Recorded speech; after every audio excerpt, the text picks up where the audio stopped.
I ain't gonna hold y'all, man. I go hard with this shit because God showed me something different. You feel me? Like, on my mama, bro. When you do not love yourself, bro,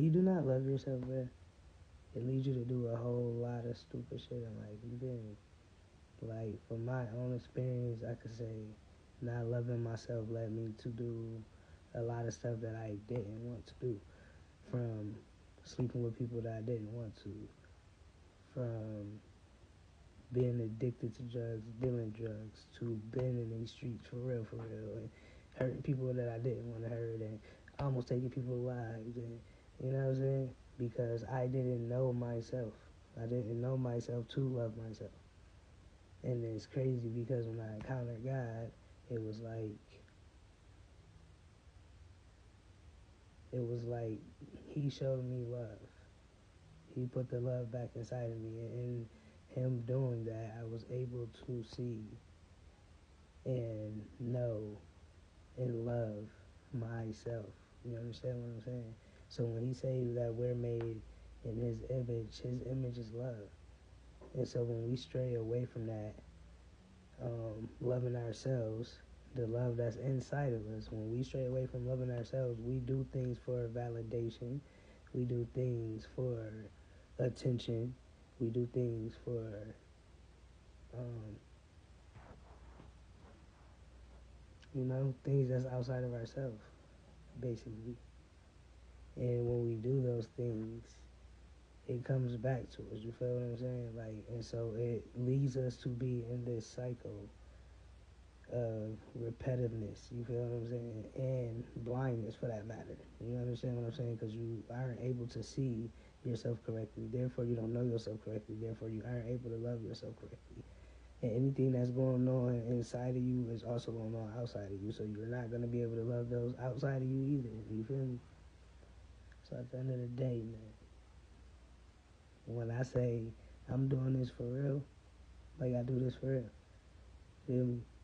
We're not gonna play with God. We're not gonna play with God's truth, like at all, no type of way. And I've been led to the churches. You feel what I'm saying? Like I went to church. I used to want to be a part of the church so bad, because I used to feel like they had like this life that God gave them and didn't give nobody else. You feel me? So like I used to try to force myself, but I never fit in. You feel me? Like literally, at no point ever in my life did I fit in nowhere. Teachers was against me. You feel me? Like I was adopted by my grandmother when I was like 2. You feel what I'm saying? Me, my brother, my oldest brother, and my sister. And shit, my dad used to come through, but you know what I mean? Like it was really, I know who he is, but not really. You feel what I'm saying? And don't even get me started on the teachers, you know what I'm saying, and finding my identity and stuff like that. Like, yeah, I was molested, bro, but by both sexes, you feel what I'm saying? So, like, it wasn't like one got me and led me to the other or nothing like that. So, what I had to come to the conclusion of is that it was love that I was looking for the whole time anyway. So, it didn't even matter if it was like male, female, or none of that. You feel me? It was the love that I was looking for. I just never found it in the male.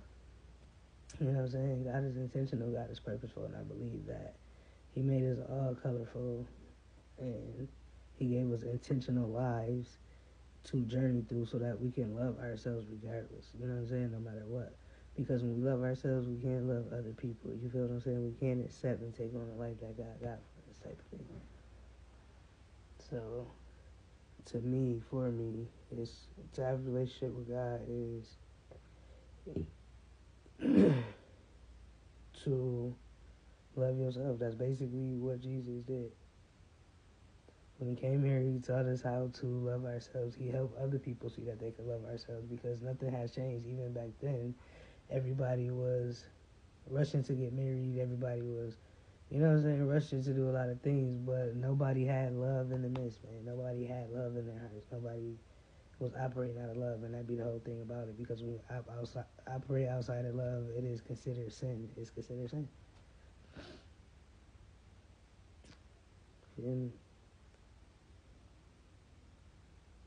And so I just like to spend that time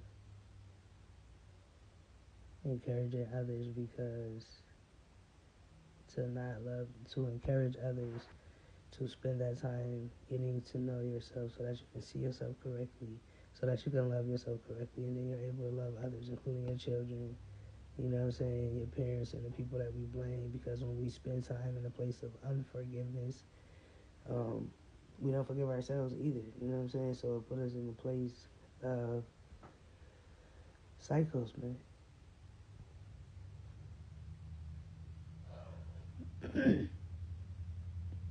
You feel me? And so ultimately, after all of the stuff that I've been through, it led me to have basically a mental breakdown where they tried to label me with schizophrenia type shit. But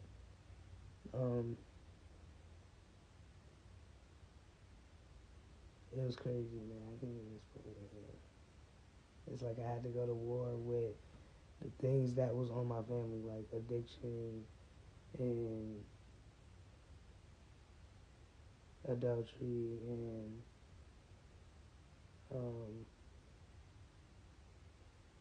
mental illness, which is why my last and craziest battle was in a mental institution, you feel me?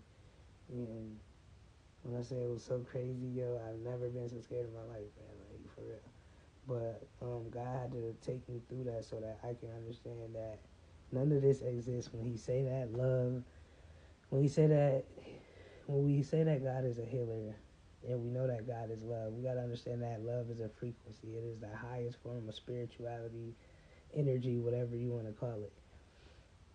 And when we operate in kindness and patience, love is patient, love is kind, does not envy, it does not boast, it is not self-seeking. When we operate in the Spirit of God and we have the full armor on, it allows us, our body to heal itself.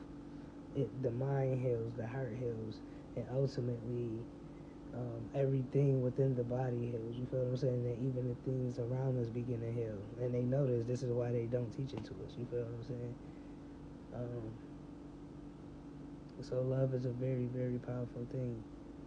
And that's why all of the monks and, this is nothing new under the sun. This is why everybody used to spend time in this frequency. You know what I'm saying? Anybody could have easily went to war, but it is to know that as a man thinketh, so is he. And so if you know that you are loved and you feel like you're made in the image of love and you operate in that, then you attract the abundance that comes with it. But if you think that you're on demon time and you think that you're full of hate and this is that and the third, you're going to attract the abundance that come with that. You know what I'm saying? We reap what we sow. And so, because I have learned this lesson, and this is my own experience, you feel me?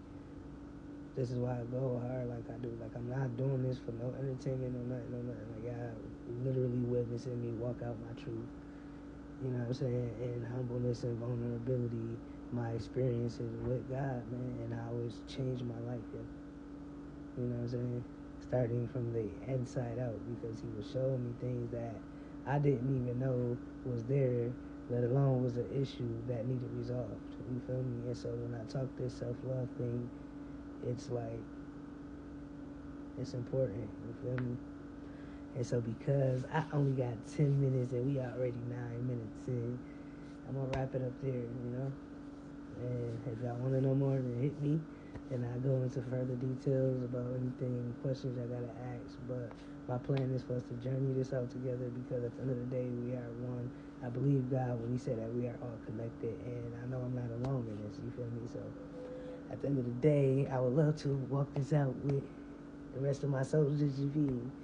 As we frontline our way back to healing, wholeness, you know what I'm saying, and do our thing. But, so with that being said, all praises due to the Most High. Shout out to everybody who tuned in to watch this and who support my journey, you feel what I'm saying? Y'all be blessed, you hear me? Because we got this, yeah?